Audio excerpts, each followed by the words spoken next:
Bonjour, vous avez peut-être suivi hier les journaux télévisés et la presse d'aujourd'hui. Vaste opération de lutte contre la fraude hier dans le domaine de la construction, en collaboration d'ailleurs avec les associations représentatives.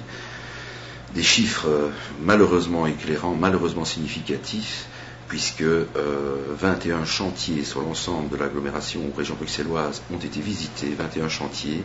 Que constate-t-on très concrètement? Plus de 50 arrestations de gens qui sont autant victimes qu'auteurs évidemment de cette fraude. Il faut viser surtout ceux qui les utilisent, qui les emploient et qui en profitent, des gens de toute nationalité. On constate une kyrielle d'infractions sociales et fiscales en tout genre, et ce que l'on dit bien souvent, c'est qu'une fraude quand même relativement présente dans le domaine de la construction existe, malheureusement donc se vérifie. Et on constate par ailleurs que ça peut se passer dans un bâtiment qui est une extension de palais de justice, où il y a quelques mois, dans un bâtiment qui était l'inspection sociale, donc les affaires sociales.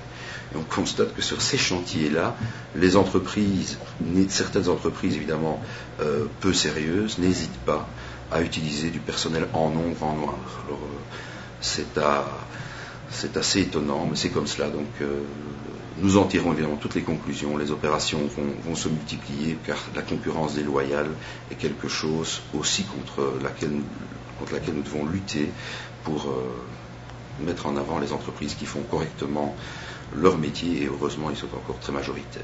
Merci.